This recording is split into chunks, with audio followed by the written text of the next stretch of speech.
Hi friends, welcome to Banvika Telugu vlogs. నేను మీ లావణ్య. నేనైతే ఈరోజు క్యారెట్, టమాటో, పచ్చిమిర్చి రోటి పచ్చడి అయితే చేస్తున్నాను. రోటి పచ్చడి అంటే రోట్లో కాదులేండి, మిక్సీలోనే చేస్తున్నాను. నేను ఇంకా దీనికోసం అయితే నా దగ్గర మట్టి పాత్ర ఉంది కదా, దాంట్లో అయితే వేయించుతున్నాను అనమాట. దీంట్లో 2 స్పూన్లు ఆయిల్ వేసి పచ్చిమిర్చి, క్యారెట్ అయితే ముందు వేయించుకుంటున్నాను. ఎందుకంటే క్యారెట్ వేగటానికి కొంచెం టైం అయితే పడుతుంది కదా.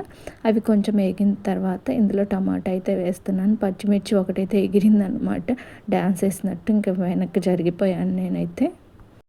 తర్వాత ఇందులోనే నిమ్మకాయ సైజ్ అంతా చింతపండు, వెల్లుల్లి, జీలకర్ర, అలాగే కల్లుప్పు కూడా వేసి కలుపుకుంటున్నాను. ఎందుకంటే అన్నీ ఇప్పుడు వేసామనుకోండి బాగా మగ్గుతాయి అన్నమాట. నూనెలో మగ్గినవి చట్నీ చేస్తే చాలా టేస్ట్ ఉంటుంది. అందుకని ముందు అన్నీ వేసి తర్వాత ఇట్లాగా చేస్తున్నాను. గరిటెతో కలపకుండా ఇలా కుదించడం అంటారు. పల్లెటూరులో అయితే ఎక్కువ కర్రీస్ చేసేటప్పుడు ఇలా కుదిస్తూ ఉంటారు. చిన్నప్పుడైతే మా నాయనమ్మ ఎక్కువ ఇట్లా కుదిస్తూ ఉండేది. నేను చాలాసార్లు చూశాను అనమాట. ఆమె ఎప్పుడు ఇట్లానే చేసుకుంటూ ఉండేది. ఇంక ఇది మగ్గిన తర్వాత లాస్ట్లో ఇంకా కొత్తిమీర వేసి కలిపి మూత పెట్టేయాలి. ఈ వేడికి ఇదైతే మగ్గుతుంది. కొత్తిమీర ఈజీగా మగ్గిపోతుంది కదా, కాబట్టి మనం స్టవ్ మీద ఎక్కువసేపు ఉంచాల్సిన అవసరం లేదు. ఇది ఆరిన తర్వాత చట్నీ అయితే వేసుకుందాము. ఇదైతే ఆరిపోయింది. ఇంక మిక్సీ జార్లోకి తీసుకొని చట్నీ అయితే వేసుకున్నాను. ఇంక ఇందులో మనం ఏమీ వేయాల్సిన పని లేదు. ఉప్పు, జీలకర్ర, వెల్లుల్లి ముందే వేసాం కదా, మొత్తం మిక్సీ జార్లో వేసుకొని కొంచెం బరకగా మిక్సీ పట్టుకోవటమే.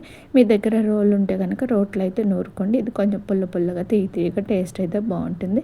ఇప్పటి వరకు ఎవరికైనా తెలియకపోతే కనుక ట్రై చేయండి. పిల్లలు క్యారెట్ తినరు కదా, తినని వాళ్ళకి ఇలా చేసి పెట్టచ్చు. నేనైతే ఈ చట్నీ దోశల్లోకి చేశాను. ఇది అన్నంలోకి బాగుంటుంది, టిఫిన్స్లోకి బాగుంటుంది. ఇంకా దోశలు అయితే వేస్తున్నాను అనమాట. ఈ పెనం ఆల్రెడీ చూపించాను కదా, క్యాస్ట్ ఐరన్ది. ఇది కొంచెం ముందైతే ఇలాగ ఉల్లిపాయతో కొంచెం ఆయిల్ అయితే ఇట్లా రుద్దేసి కొంచెం ప్యాన్ హీట్ అయిన తర్వాత కొంచెం వాటర్ చల్లేసి మళ్ళీ ఒకసారి రుద్దితే సరిపోతుంది. దోశలు అయితే నాన్ స్టిక్ దాని మీద వచ్చినట్టే వస్తున్నాయి. కాకపోతే బ్యాక్ సైడ్ కొంచెము అక్కడక్కడ కొంచెం బ్లాకిష్గా ఉంటుంది. ఎందుకంటే ఇనుప దాని మీద వేసినప్పుడు మనకు దోశలు అలానే వస్తాయి కదా. మన చిన్నప్పుడైతే ఇనుప ఇవే ఉండేవి, వాటి మీద వేసేవాళ్ళు, కొంచెం అందంగా వేసేవాళ్ళు. ఇప్పుడు ఏంటంటే అందరూ నాన్ స్టిక్ వచ్చి వాటి మీద పల్చగా వేసుకోవటం వల్ల ఇంకా అందరూ క్రిస్పీగా అట్లా తినటం అలవాటు పడ్డారు. అందుకని దోశ పల్చగా ఉండాలని అనుకుంటూ ఉన్నారు. పల్చగానే వచ్చాయన్నమాట. దీని మీద కూడా నేను ఇంక ఈరోజైతే చిక్కుడుకాయలు అయితే ఉడకబెడుతున్నాను కర్రీ చేయడానికి. తర్వాత టీ కూడా పెట్టానమాట. ఇంకా గిన్నెలు ఉన్నవన్నీ కడిగేసుకోవాలి. ఇంకా భోజనం ప్రిపేర్ చేసిన తర్వాత పిల్లలకైతే బాక్స్ పంపించాలి కదా. ఇంకా చిక్కుడుకాయలు అయితే ఉడికిపోయినాయి. ఇంకా మళ్ళీ ఈ మట్టి పాత్ర కడిగి అందులోనే కర్రీ కూడా చేస్తున్నాను అనమాట. ఇంకా మట్టి పాత్ర హీట్ అయిన తర్వాత ఆయిల్ వేసాను 2 స్పూన్లు. తర్వాత ఇందులో తాలింపు గింజలు వేసిన తర్వాత పచ్చిమిర్చి, ఉల్లిపాయ ముక్కలు అయితే వేస్తున్నాను. ఇవి కొంచెం అయితే మగ్గాలి. మనం ఆల్రెడీ చిక్కుడుకాయలు ఉడికించుకున్నాం కాబట్టి ఎక్కువ మగ్గాల్సిన అవసరం లేదు. ఉల్లిపాయ మగ్గాలంటే మనం ఉప్పు అయితే వేస్తాం కదా, ఇందులోనే రుచికి సరిపడినంత ఉప్పు అయితే వేసాను, కర్రీకి సరిపడినంత. అలాగే పసుపు కూడా వేసి కొంచెంసేపు మూత అయితే పెడతాం. ఎందుకంటే మూత పెట్టినప్పుడు మనకి ఏవైనా సరే ఈజీగా మగ్గిపోతాయి అన్నమాట. ఇవి బాగా మగ్గిన తర్వాత ఇందులోనే చిక్కుడుకాయలు వేసి తర్వాత ఒక 2 నిమిషాలు కలుపుకున్న తర్వాత రుచికి సరిపడినంత కారం కూడా వేసి కలుపుకుంటున్నాను. ఇట్లా ఒక 2 నిమిషాలు అయితే ఉంచుకోవాలి. చూడండి బాగానే కలిసిపోయింది ఉప్పు, కారం మొత్తము. ఇప్పుడు కొంచెం కొత్తిమీర వేసుకొని కలిపేసుకొని స్టవ్ ఆఫ్ చేసుకోవటమే, అంతేనండి. చిక్కుడుకాయ కర్రీ అయితే రెడీ అయిపోయింది. మార్నింగ్ ఇంకా చట్నీ కూడా చేశాను కదా, ఈ 2 అయితే ఉన్నాయన్నమాట. ఇంకా మా పాపకైతే బాక్స్ పంపించాను. బాబుకైతే ఆఫ్టర్నూన్ వరకే అనమాట. పిల్లలకి ఎగ్జామ్స్ స్టార్ట్ అయినాయి కదా. ఇంకా బాబు యూకేజీ కాబట్టి వాళ్ళకి 1 o'clock అయితే పంపిస్తున్నారు. పాపకేమో ఈవినింగ్ వరకు ఉందన్నమాట. అందుకని ఇంకా రెగ్యులర్ కంటే ఇంక ఇవే పనులు ఉంటాయి కదా ఇంట్లో.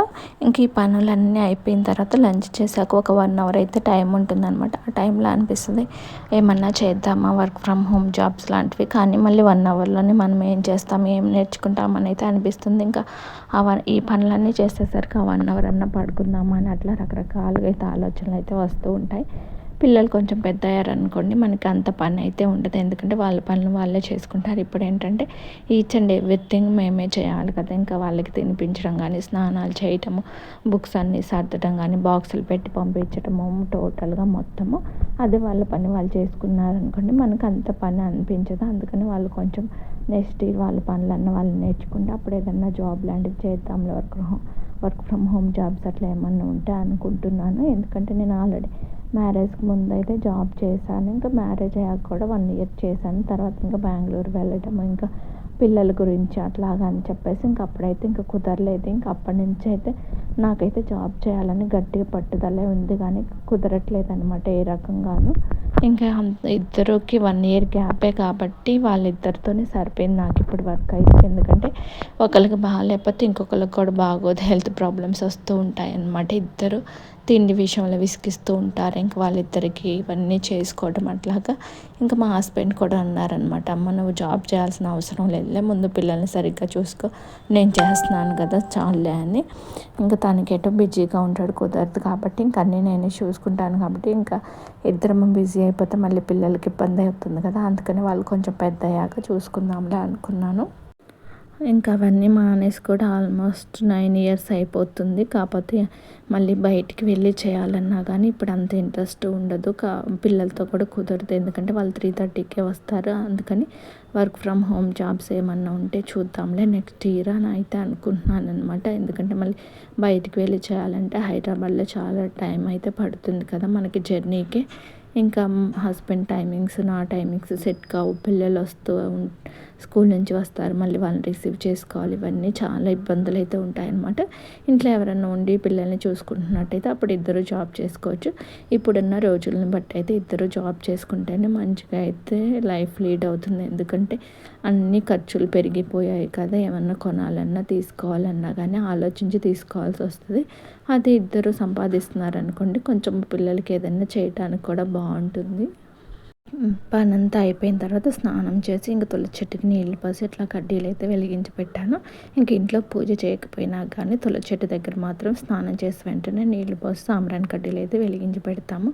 మార్నింగ్ ఇడ్లీ అయితే వేసాను పిల్లలకి. అయితే ఇంక వాళ్ళు తినగా ఇంకా 3 అయితే మిగిలినాయి అనమాట. ఇంకా ఇడ్లీ ఏం చేస్తాము, నేనైతే ఇంక ఇడ్లీ మిగిలినప్పుడల్లా ఇంకా అన్నం ఉడికినప్పుడు అన్నం మీద అయితే పెడతాను, వేడవుతాయని. ఇంకా అవైతే ఆఫ్టర్నూన్ తినేస్తాను. నాకు తెలిసి చాలామంది హౌస్ వైఫ్స్ అయితే ఇట్లానే చేస్తారు. మరి కొంచెం ఎక్కువ ఉంటే కనుక నేను ఉప్మాలాగా చేస్తానన్నమాట. ఇంక ఇప్పుడు సమ్మర్ కదా, ఈవినింగ్ వరకు ఉంచితే బాగోవని చెప్పేసి ఇంకా ఆఫ్టర్నూనే తినేసాను. మా హస్బెండ్ అయితే ఇంకా ఆఫ్టర్నూన్ అన్నం తినలేదన్నమాట. ఎంత తినమన్నా కానీ ఆకలేదని ఇంక ఈవినింగ్ తను ఏంటంటే ఏదైనా స్నాక్ లాగా చేసి పెట్టన్నారు. సరేలే ఇంట్లో ఎటు బూందీ ఉంది కదా అని బూందీని ఇట్లాగా కలిపేసేది ఇచ్చాను. మీలో ఎంతమందికి తెలుసు ఇట్లా బూందీని కలిపి స్నాక్స్ లాగా చేసుకోవటము, తెలిసినట్టయితే కామెంట్ చేయండి ఎస్ అని. ఇంకా నేను ట్యూషన్లో పిల్లల్ని వదిలిపెట్టి వస్తూ ఈరోజు మా ఇక్కడ సంత అయితే పెడతారు కదా, కూరగాయలు ఉన్నాయి, టమాటాలు లేవు, అవి తీసుకొద్దామని వెళ్ళాను. జాంకాయలు అయితే భలే తెల్లగా బాగున్నాయి, కాకపోతే హాఫ్ కేజీ 50 రూపాయలు అంటే 3 వచ్చాయి. సరేలే అని తీసుకొచ్చాను అనమాట. ఇంకా అవి కూడా సర్దేసుకున్నాను. తర్వాత ఇంకా బట్టలు ఉన్నాయి కదా, అవి అయితే మడత పెట్టుకుంటున్నాను. ఇంకా టీ కూడా తాగేసాము. ప్రతిదీ కాస్ట్ పెరిగిపోతుంది. ఏవి కొనాలన్నా కానీ ఒకప్పుడు ఉన్న కాస్ట్ అయితే ఉండట్లేదు అనమాట. రేట్ అనేది అయితే పెరుగుతూ ఉంది కానీ తగ్గుతూ అయితే మాత్రం ఉండట్లేదు. వెజిటబుల్స్ కూడా ఇప్పుడైతే ఈ నెల అయితే కొంచెం పర్లేదు, కానీ నెక్స్ట్ మంత్ నుంచి అయితే రేట్లు పెరిగిపోతాయి. ఎందుకంటే సమ్మర్లో తక్కువ దొరుకుతాయి కాబట్టి రేటే ఉంటుంది. ఏప్రిల్, మే, జూన్ ఈ 3 నెలలు అయితే కొంచెం ఎక్కువగానే ఉంటాయి. అదే గుంటూరులో ఉన్నామనుకోండి, మేమైతే ఇంక ఇంటి దగ్గర నుంచి పచ్చిమిర్చి, టమాటాలు అవి అయితే తీసుకొస్తాం అనమాట. ఎందుకంటే మిర్చి తోటలోనే టమాటాలు అవి వేస్తారు. ఇంకొక 3 నెలలు అయితే అవి అయితే కొనే పని లేకుండా సరిపోతాయి మాకు. ఇంకా అట్లాగా కొంచెం సేవ్ అవుతూ ఉంటాయి. ఇంటి దగ్గర నుంచి కూడా పాలు అవి తెస్తూ ఉంటారనమాట. వారంలో 3 రోజులైతే అలాగా, ఇంకొక మిగతా 4 రోజులైతే బయట తీసుకోవడం అట్లా చేస్తూ ఉంటాం అనమాట. అందుకని పాల ఖర్చు కూడా ఎక్కువ ఉండేది కాదు అక్కడే. ఇక్కడికి వచ్చిన తర్వాత ఇంకా పాలు అయితే కొనుక్కోవాల్సిందే కదా. ఇక్కడ పాలైతే లీటర్ 90 రూపీస్ అనమాట. విడిగా తీసుకుంటున్నాం మేము, ప్యాకెట్స్ కాకుండా. ఎందుకంటే పిల్లలకి తాపిస్తాం కదా, ఆ ప్యాకెట్స్ అన్నీ కలుపుతారని అవి అయితే తీసుకోవట్లేదు. ఇంకా మార్నింగ్ దోసపిండి కొంచెం అయితే మిగిలింది, ఫ్రిడ్జ్ లేదు కదా, అందుకని గిన్నెలో వాటర్ పోసి ఇట్లా అయితే పెట్టాను అనమాట, పిండి పొలవకుండా. నేనైతే ఇంకా దోశ వేసుకుంటున్నాను. మా హస్బెండ్కి అన్నమే ఉంది, తనకు అది సరిపోతుంది అన్నారు. నేను ఇంకా దోశ మీద ఇలా ఉల్లిపాయ, కొత్తిమీర వేసుకుంటున్నాను. మార్నింగ్ చట్నీ చేశాను కదా, అదైతే ఉంది, అదైతే వేసుకొని తింటున్నాను. మా హస్బెండ్కి ఏంటంటే దోశల్లో ఉల్లిపాయ వేస్తే నచ్చదు, అందుకని మ్యాక్సిమం వేయను. నాకేమో దోశల్లో ఉల్లిపాయ వేసుకొని ఊతప్పంలాగా అట్లా అయితే ఇష్టం అనమాట. ఇంకా ఊతప్పం వేయాలంటే తనకి క్యారెట్ తురుము అవన్నీ వేస్తాను, కానీ ఉల్లిపాయ మాత్రం వేయను అనమాట. ఇంకా టిఫిన్ చేసేసిన తర్వాత ఇంకా పిల్లలు కూడా పడుకున్నారు. ఇంకా స్టవ్ దగ్గర అయితే క్లీన్ చేసుకుంటున్నాను. ఇంకా రోజు నైట్ అయితే స్టవ్ ఇట్లా తుడుస్తాను. వీక్లీ వన్స్ అయితే కడుగుతాననమాట. ఇక అంతకుముందు బాగా ఎక్కువ కడగటం వల్ల వాటర్ లోపలికి పోయి స్టవ్ కొంచెం రిపేర్ వచ్చింది. 2000 చేంజ్ అయింది చేపించడానికి. మా హస్బెండ్ అమ్మ నువ్వు రోజు కడిగి అట్లా స్టవ్ పాడు చేయక కావాలంటే తడి గుడ్డతో తుడుచుకో అన్నారనమాట. ఇంకా అందుకని చెప్పేసి ఇంకా తడి క్లాత్ తడిపేసి ఇంక అట్లా అయితే తుడుస్తాను రోజు నైట్ పడుకునే ముందు పని అయిన తర్వాత. ఎందుకంటే మార్నింగ్కి ఫ్రెష్గా అయితే ఉంటుంది కదా స్టవ్. ఏదో ఫ్యాషన్కి అయితే తీసుకుంటాం కానీ ఈ గ్లాస్వి వేస్టేనండి. అదే స్టీల్ది అనుకోండి రఫ్ అండ్ టఫ్ మనం ఎలా అయినా పెట్టుకోవచ్చు. అందులోని ఇప్పుడు ఈ గ్లాస్ స్టవ్లు కూడా పేలుతున్నాయని చాలామంది అయితే చెప్తున్నారు. మా హస్బెండ్ అంటున్నారు అనవసరంగా కొన్నా మేము అదే ఉంచుకోవాల్సిందని. ఇంకా మనకైతే ప్రస్తుతానికి ఏ ప్రాబ్లం రాలేదుగా చూద్దాంలే, అంతకైతే మళ్ళీ అదే వాడదాంలే అని అయితే అనుకున్నాం అనమాట. ఇంకా స్టవ్ తుడిచిన తర్వాత ఇంక గిన్నెలు అయితే కడుగుతున్నాను. ఇంకా ఈవినింగ్ తిన్నవి అవన్నీ ఉంటాయి కదా, అవన్నీ అయితే కడిగేస్తున్నాను. తర్వాత ఇంకా షింక్ కూడా కడుగుతున్నాను.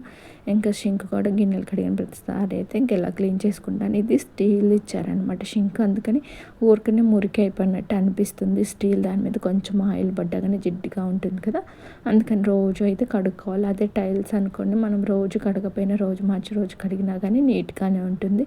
ఈ స్టీల్ ఏంటంటే ప్రతిసారి కడగాలి, లేకపోతే జిడ్డులాగా అతుక్కుపోతాయి మనం గిన్నెలు అవన్నీ పెట్టినా కానీ. అందుకని ప్రతిసారి క్లీన్ చేసుకోవాల్సి వస్తుంది. ఇంకా స్టవ్ కూడా తుడిచాను కదా, ఇంకా స్టవ్ కింద ఏమన్నా డస్ట్ ఉందేమన్నా మొత్తం అయితే తుడిచిపెట్టుకుంటున్నాను. ఇంకా ఈ పని అంతా అయిపోయిన తర్వాత కుండలో వాటర్ అయితే పోసుకోవాలన్నమాట. ఇంకా వాటర్ కూడా ఆన్ చేసి పెట్టుకున్నాను. ఫుల్ అయిపోయింది ట్యాంక్ ప్యూరిఫైయర్లో. ఇంకా అవి గిన్నెలో పట్టుకొని కుండలో అయితే పోస్తాను.